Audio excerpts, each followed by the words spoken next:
प्यारे विद्यार्थियों, आपका शीर्षक जीवों में जनन के इस सत्र में स्वागत है। आशा ही नहीं, मुझे पूर्ण विश्वास है आपको हमारा पिछला सत्र काफ़ी मनोरंजक तथा अर्थपूर्ण लगा होगा। विद्यार्थियों, पिछले सत्र में हमने जनन की संकल्पना तथा उसके महत्व के बारे में विचार विमर्श किया था।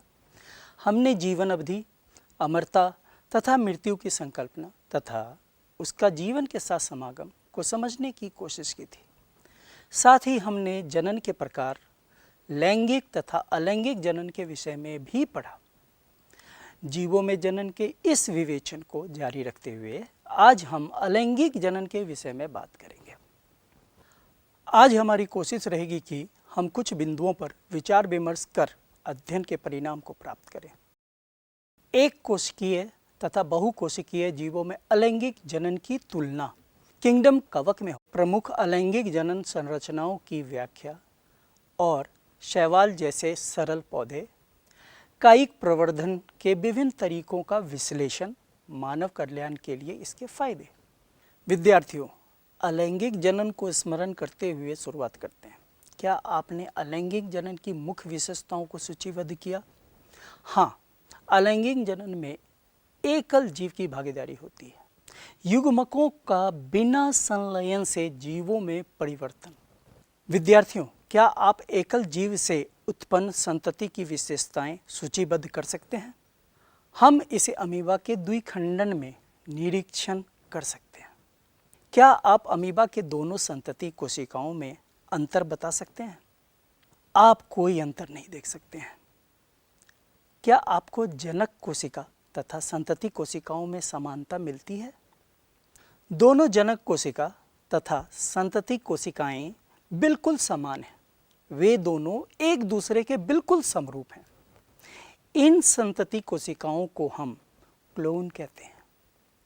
अलैंगिक जनन के परिणाम स्वरूप जो संतति उत्पन्न होती है वह केवल एक दूसरे के समरूप ही नहीं बल्कि अपने जनक के एकदम समान होती है।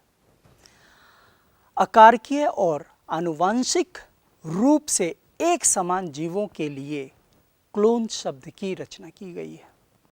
पिछले सत्र में जनन के विभिन्न प्रकारों के विषय में पढ़ा था। हमने यह निरीक्षण किया था कि विभिन्न जीवों में अलैंगिक जनन सूक्ष्म जीवों तथा अन्य जीवों में होता है।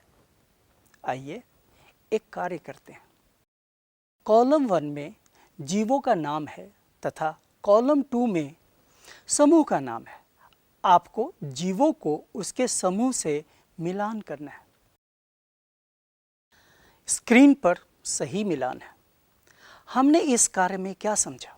हमने यह निरीक्षण किया कि साधारण संगठन वाले जीवों में अलैंगिक जनन होता है, जैसे जगत मोनेरा के सभी सदस्य, जगत प्रोटिस्टा के सदस्य, जगत फंजाई के सदस्य, पादप में ब्रायोफाइटा शैवाल, जंतु में स्पंज प्लैटीहेलमिन्थेस इकाइनोडर्मेटा।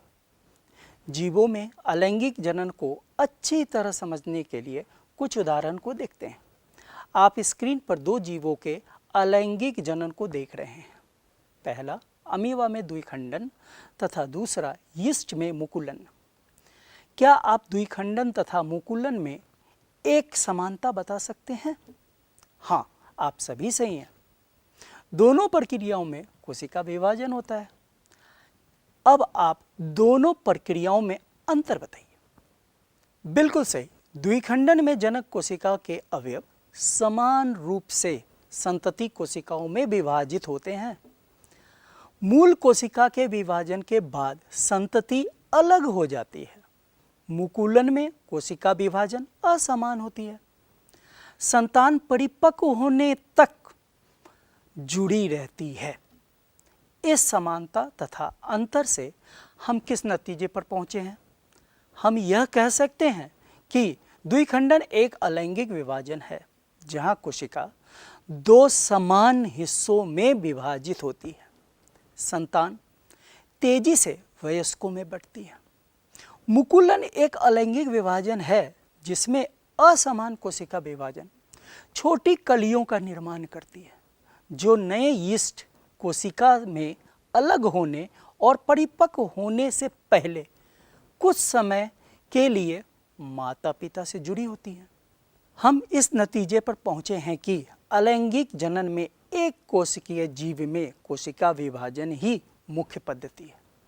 अब यह प्रश्न उठता है, क्या बहुकोशीय जीवों में भी कोशिका विभाजन होती है या फिर उनमें कुछ उन्नत तरीके होते हैं, क्योंकि उनकी संरचना काफ़ी जटिल होती है। विद्यार्थियों, आपको बहुकोशीय जीव में अलैंगिक जनन जानने के लिए एक कार्य करना है। आपके स्क्रीन पर 2 कॉलम दिए गए हैं। कॉलम 1 में अलैंगिक जनन संरचनाएं हैं और कॉलम 2 में जीवों के नाम। आपको सही मिलान करने हैं। आशा करता हूं आप सभी ने सही किया होगा। सही मिलान है जल बीजाणु शैवाल, कॉनिडिया कवक, कलिका हाइड्रा, स्पंज स्पॉन्ज। आप स्मरण करें कि आपने जू स्पोर्स कहाँ पढ़ा था। यहाँ यह एक चलनशील संरचना है जो शैवाल जैसे क्लेमाइडोमोनास में पाया जाता है। इसमें तंतु इसे तैरने में मदद करता है। यही चल बीजाणु अंकुरित होकर नए पौधे में तैयार होता है। क्या आप पेनिसिलियम में इसी तरह की बीज या कोशिका देखते हैं?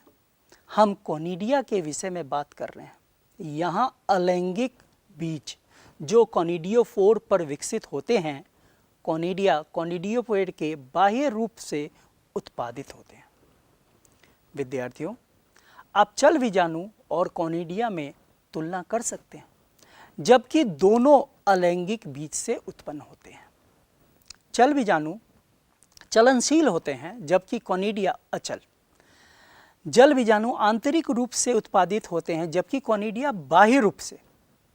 चल बीजाणु शैवाल में होता है, कॉनिडिया कवक में होता है। आइए अब हम हाइड्रा का उदाहरण लेते हैं जो कि एक सिलेंट्रेट है।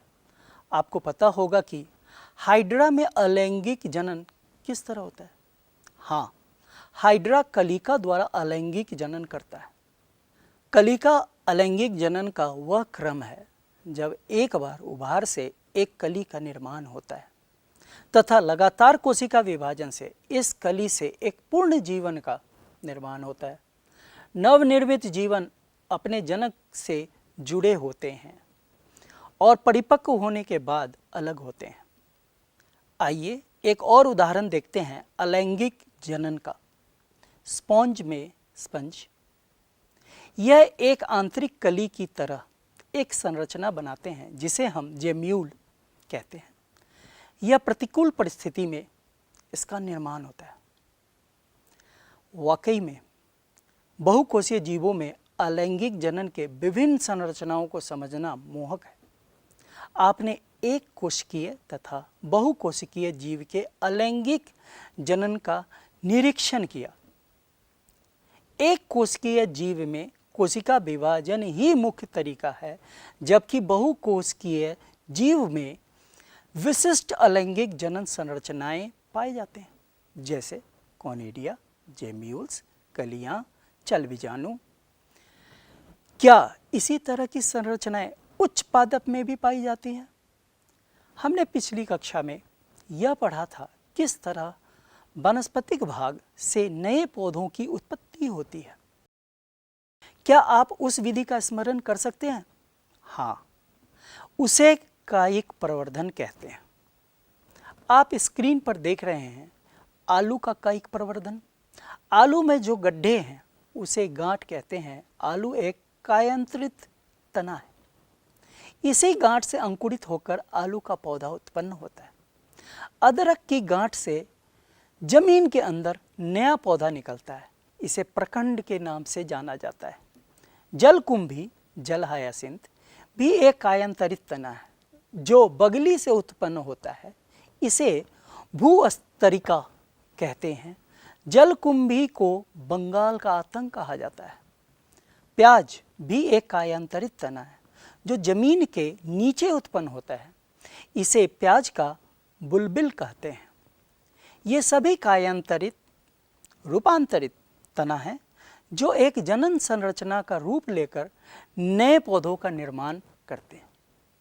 इन सभी संरचनाओं को कायिक प्रवर्ध कहते हैं। क्या पत्ती भी कायिक प्रवर्ध की तरह कार्य कर सकती है? आपने ब्रायोफाइलम के बड़े मोटे पत्तों को देखा होगा।